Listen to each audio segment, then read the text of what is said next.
We have Mr. Raghav Poddar with us. Mr. Raghav is the chairperson for Poddar Group of Schools and Poddar Education Network. A fine blend of global thinking and Indian values, Raghav Poddar is a path-breaking educationist and a thought leader on constructing optimal learning environments. Having studied the education system of Finland, Singapore, UK, and Australia, he has been invested heavily into upgrading the quality of schooling in India. His trainings, presentations, and workshops on aligning digital transformation with 21st century skills are keenly sought across schools, conferences, and ministries in Australia, Spain, and UK. He makes the strong distinction between educationist-run schools and businessman-led schools, and also personally supports to the Beti Padhao Beti Bachao Yojana as well as Tata Memorial's Impact Foundation that focuses on children's cancer treatment for the poor. He has recently been at the forefront of relief efforts for the poorest of the poor affected by the COVID lockdown across India, providing thousands of kilograms of food grain as well as started kitchens to supply over 1,200 meals per day to the needy. His contribution to the field of education and society is commendable, and he has been bestowed with many awards for his contribution in the field of education and nation building, including the Glory of India Award by the Deputy Prime Minister of Thailand in 2016.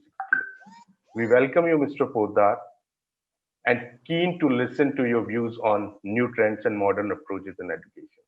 Thank you. Thank you so much, Pankaj, for first of all inviting me. It's my pleasure to be here along with your august audience of the GLC team and GLSC team. And I love the name of the conference, Inspire. And I hope that maybe some part of my presentation at least will be able to inspire your audience, because education is a lot about inspiration and about passion.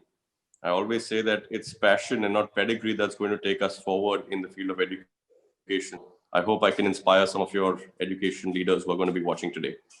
Now, there's been a big lockdown in the last 8-10 months, and we've all been locked inside our houses. Well, there's no lockdown on learning. So today I'm going to be talking also about unlocking the true potential and the power of an educator in these times of VLE, virtual learning environments. The education system of the entire world, the way education is delivered to students, is at the cusp of a dimensional shift. The way curriculum was transacted up until now has been disrupted by this pandemic, and we can ensure it's for the better. The way this pandemic has hit us, there's no doubt in anyone's mind that digital transformation is changing the way education is being delivered in classrooms across the world. More importantly, though, is the purpose aligned with the way these trends are emerging? In this hot pursuit of AR or VR, artificial intelligence, or VLE, virtual learning environments, have we missed the woods for the trees? Now, it's not a question of if, but when, at least some of these technologies will become mainstream in schooling across the globe. And why do I say that? Because even when we arise out of this lockdown and we get back into regular schooling, the new normal is going to be hybrid, it's going to be blended, it's going to be digital. That means physical and digital, a combined version of both.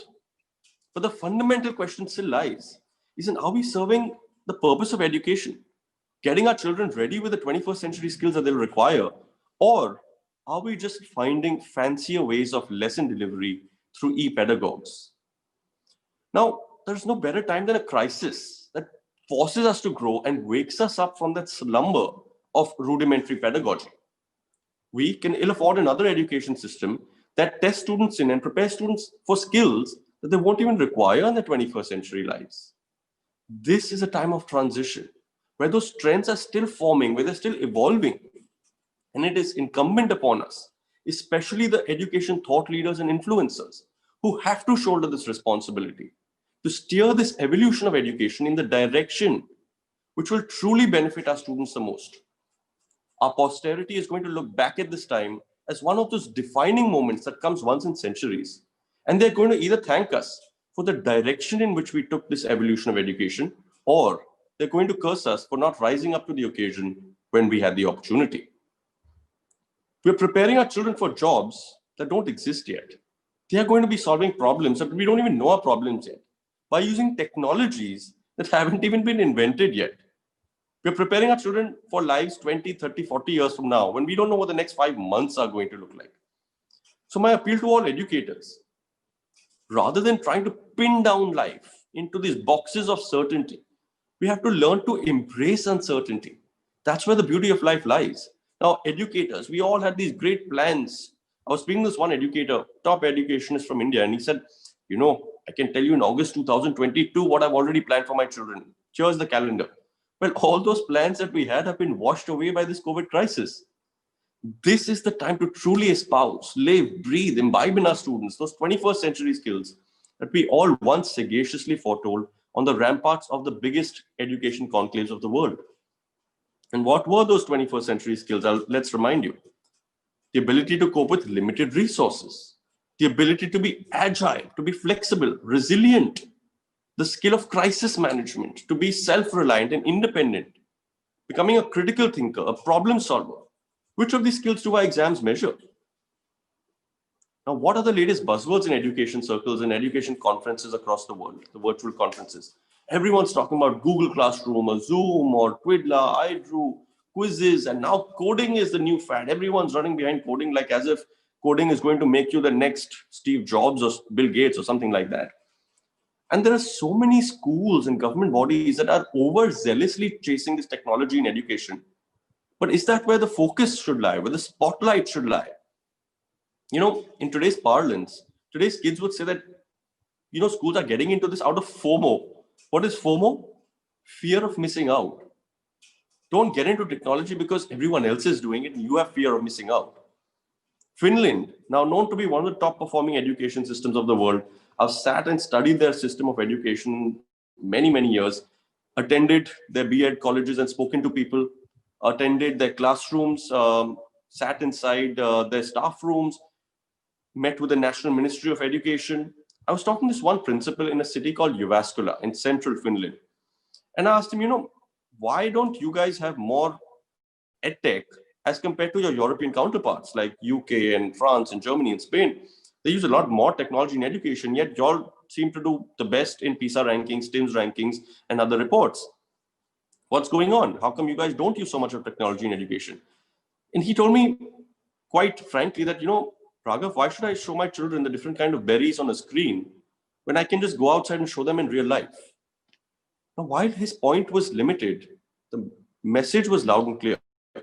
Yet today we live in a world where we can't take our children outside and show them in real life because of the COVID crisis. In this day and age where more and more children are suffering from a condition called nomophobia. Do you know what nomophobia is? Do you have any idea? It's no mobile phobia. Do you know when you don't have your mobile around you and you feel tensed or anxiety or stressed or nervous, or when you wake, you put your phone to charge before sleeping and when you wake up, it didn't charge. Oh my God, it's only at 2%, 3%. You get that nervousness. Oh my God, how am I going to manage the rest of my day without my mobile being charged?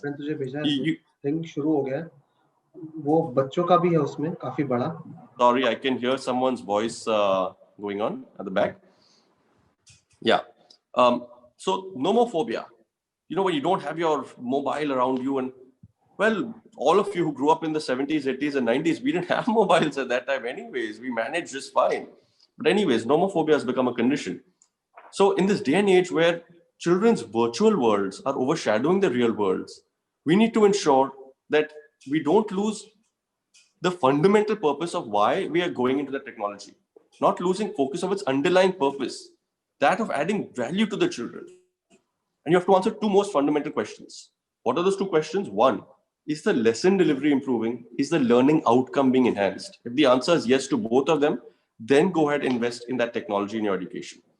I find so many schools, not only in India, all across the world, will go into this massive investments in technology and really, really expensive, lakhs and lakhs.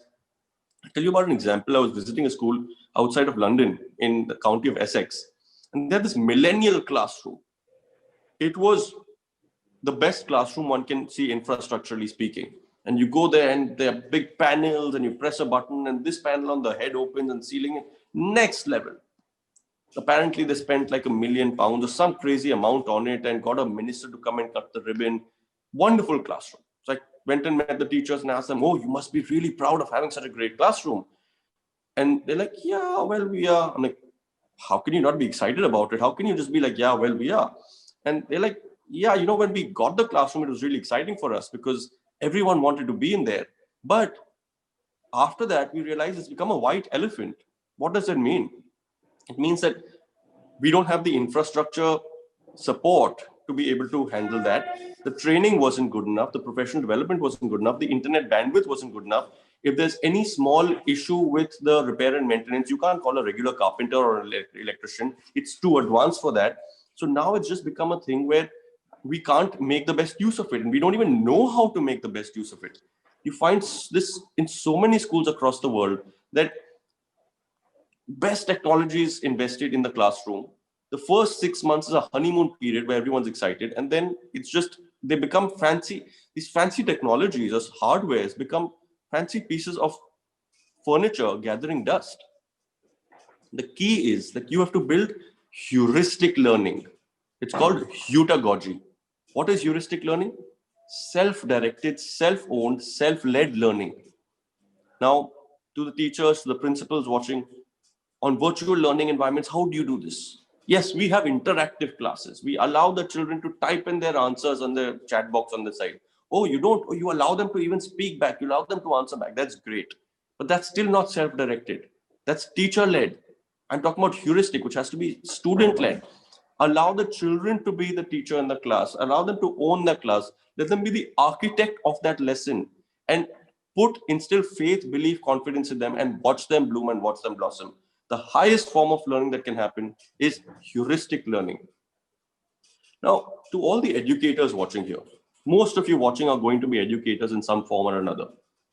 I'll ask you a very fundamental question. What is education? Or what is the purpose of education? In the most fundamental sense, in one word, if you have to answer, what is the purpose of schooling? The true purpose of education or schooling is simply in one word, learning. Why do parents send their children to schools? So that they can maximize the inherent potential, excel at what they are best in. So what's the role of the educator in the 21st century now, and especially now in the COVID time or the post-COVID time? Is it just to impart knowledge? No, not really. The role of the educator has moved from being that sage on the stage. You know, when we were in school, we would have a teacher who would stand on stage and blurt out these pearls of wisdom, and we would go and get these pearls of wisdom. The role of the educator today has moved from that sage on the stage to just a guide on the side, from that gatekeeper, security guard of knowledge, to a facilitator of learning. A teacher purely needs to be a coach, a mentor, and a facilitator of learning. That's all. With automation, technology, now the Industrial Revolution 4.0, we don't need our students to be second-class robots, but instead be first-class humans.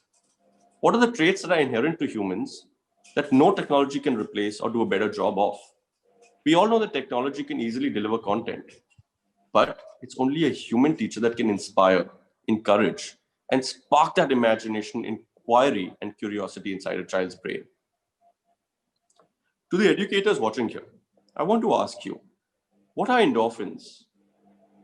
Endorphins are the feel-good chemical. You know, when you feel really good about yourself, that hormone, the feel-good hormone. So if you could guess that right, I want to ask you this. Where in the human body are the highest concentration of endorphin receptors found? The feel-good chemical hormone receptors, where in the human body are they found? At the most? In the brain.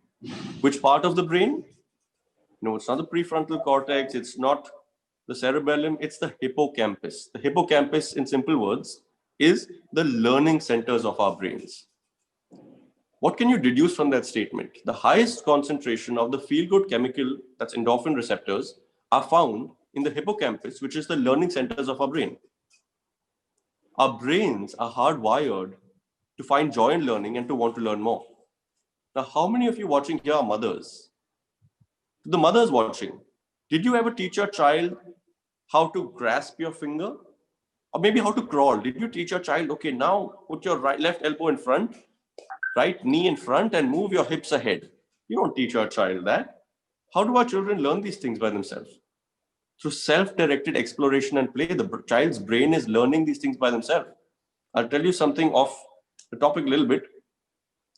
A child's brain, toddler's brain, is making 1 million synaptic connections, the connections between the neurons, so between the brain cells, 1 million synaptic connections per second. That's how fast the child's brain is learning, all through its self-directed exploration and play at that age. So our brains are hardwired to want to learn more and find joy in learning. I'll prove it to you with an example. But those endorphin receptors that are released, they're released in an inverted U-shaped curve. So a U is like this, an inverted U-shaped curve. What does that mean? It essentially means that the learning that has to take place for your endorphin receptors and endorphins to be triggered is it has to be on the periphery of your knowledge base, on the boundary of your knowledge base. If it's too distant, those endorphin receptors won't get released. If it's too monotonous, your endorphin receptors won't get released. So I'll give you an example. How many of you must have checked your Facebook in the last, say, 48 hours? Most of you must have seen your newsfeed. If your newsfeed was filled with, let's say, the same thing again and again and again and again, would you keep going back to it? No, you wouldn't. But if it was filled with something new, but in a language that you didn't understand, would you keep going back to it? No, you probably wouldn't. If the learning, the new thing that you're learning is too distant from your knowledge base or too monotonous, you're not going to fire those endorphin receptors and you're not going to find the joy in learning. If you had a choice to stare at a blank white wall, or instead of that, maybe go read a newspaper, look at your phone, maybe go watch a movie. Not now, of course, during COVID time, but after things are safe. What would you choose? Staring at the blank white wall for 3 hours? No, you wouldn't. Because there's nothing new to learn. Your brain isn't getting any stimulus. So I often ask the audiences in my workshops, generally school leaders, what do you think is the right mood for a child to be in when entering your lesson? So when you start your lesson, what do you think the child's brain, or what mood do you think the child's brain should be in? And the 4 most common answers that I get, and this is not an Indian thing, I'm saying whether I've done conferences in Australia, in Finland, in Spain, in UK, whichever country it might be, the 4 most common answers: the child should not be hungry, the child should not be sleepy, the child should be happy, and the child should be positive. And some of you must be nodding here. Yes, yes, yes. Those are the most important reasons. No, those are not. Because let's say the child is happy. Maybe he's happy because it's his birthday tomorrow and he's going to get a lot of presents tomorrow. And that's why he's happy. How does that make your teaching result in better learning? And if the purpose of education is learning, then what is your role as a teacher? If he's happy because he's going to get presents for his birthday tomorrow, because his favorite team won the match yesterday, or his favorite cricketer scored a century yesterday, maybe that's why he's happy. Maybe he's not hungry. Yeah, maybe he's not hungry, so what? How does that make your teaching result in better learning? The most important mood for a child's brain to be in when you start your lesson is the child's brain should be curious, find a challenge to the lesson, and there should be a purpose to the lesson. Now, what is the purpose? People think that the purpose, why are you doing this? The purpose is not marks. It's not a competition of who got more on the test. What's the first thing that when you hand over your test back to your children? Common classroom scene. You give that test paper back, what happens? What's the first scene that happens? Children, how much you got? How much you got? All the children want to know what the other child got, their partner got. Now you think about it. A child does badly in maths twice or thrice. What does the child start believing? I'm not good in maths. Maths is not for me. Maths and numbers and me don't get along. I'm a failure at maths. Yet the child goes back home that evening, starts his video game, plays a video game at the same level. 15 times he fails at that same level. He doesn't pass to the next level. Have you ever heard a child say, no, video games is not for me. Video games and me don't get along and I'm a failure at video games. You never hear a child say that. 15 times he tries, fails each of those 15 times, yet he tries for the 16th time. Why? Because there's still a challenge and a purpose associated with going ahead, as opposed to the belief that I'm no good at this. So stop letting teachers or educators instilling a belief or allowing a belief to permeate into a student's mind that they're not good at something. Who said they're not good at something because they didn't do well in a maths test or an English test or whatever it is? So you have to build purpose. To the English educators here, I've seen educators in many schools, and they come inside classrooms and they'll start, okay, children, take out your textbooks, take out your notebooks, stop playing with the pencil.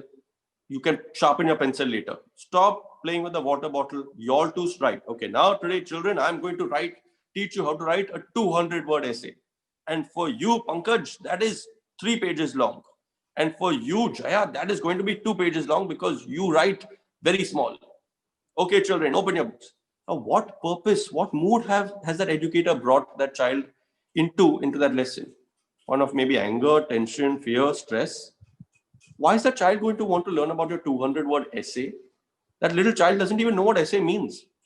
Why not build purpose? Okay, children, how would you like to write a film script one day? What's your favorite movie? Tare Zameen Par. How lovely. Did you like the story of that movie? One day, would you like to write a movie script? A story for a movie or a book? Would you like to be an author like a Harry Potter, like J.K. Rowling? Wow, okay, I'll start with a simple 200-word story and teach you how to write that. Much more purpose. The child wants to learn, wants to listen to you, wants to learn what you have to say, rather than, today, children, I'm going to make you write a 200-word essay. And who is interested in learning that? Don't come as a dictator into that class. So your role as an educator is simply to spark that imagination, inquiry, curiosity in the child's brain.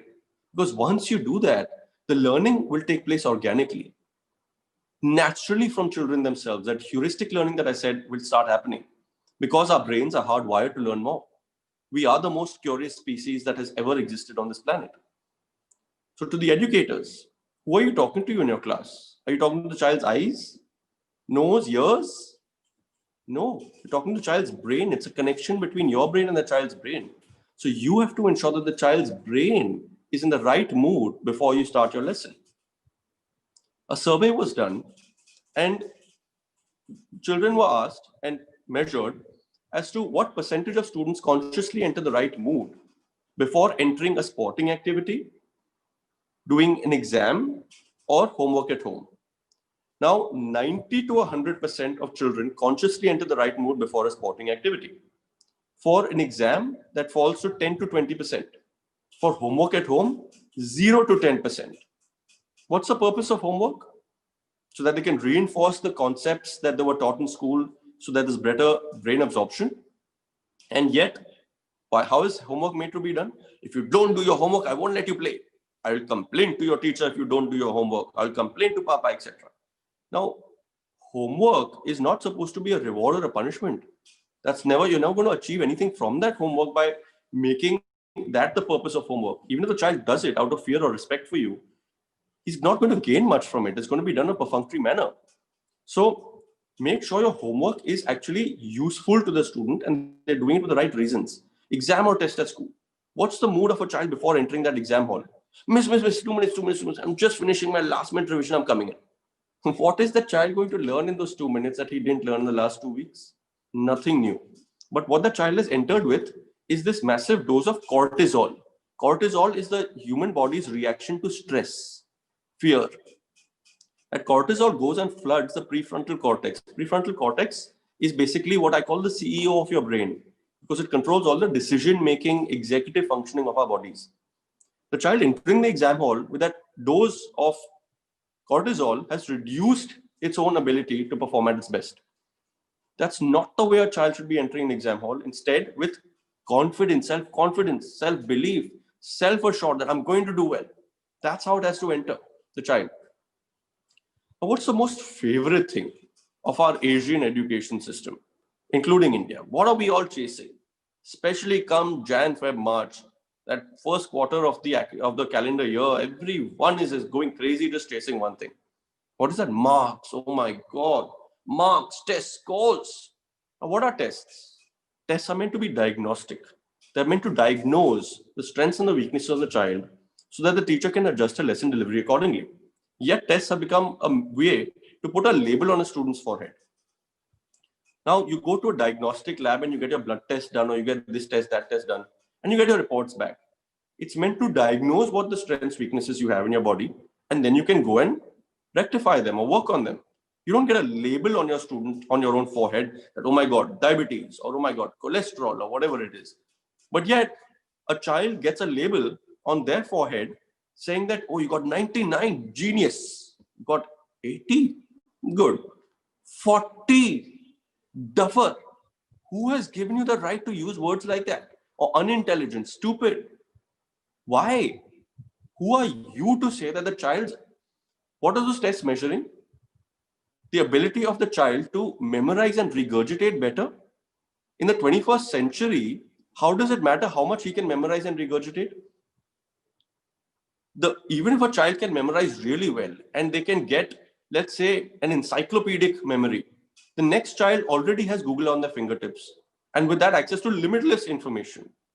By the time these kids grow up, they will be auto-prompted with artificial intelligence and other technologies with the information that they need to tackle the next problem. And here we are sitting and running behind memorization and regurgitation and putting a label on a student's forehead based on how well he was able to memorize and regurgitate. In the 21st century, the world economy will not reward you for how much you know, but for what you can do with what you know. Not for the amount of knowledge that you have, but for how you apply the knowledge that you have. Thank you very much. Thank you so much, Mr. Raghav. It was indeed a very inspiring session. In fact, I also learned few of the new things, like we have to make our children the first class human, not the second class robot. As well as the endorphin one was actually a new thing for me, to be very frank. As well as the synaptic connections what toddler's brain make is again a very new thing for me. It was a wonderful, wonderful session, Mr. Raghav, and we are honored to have you on our platform. Thank you. It was my pleasure. Thank you so much, sir. Thank you. Thank you so much.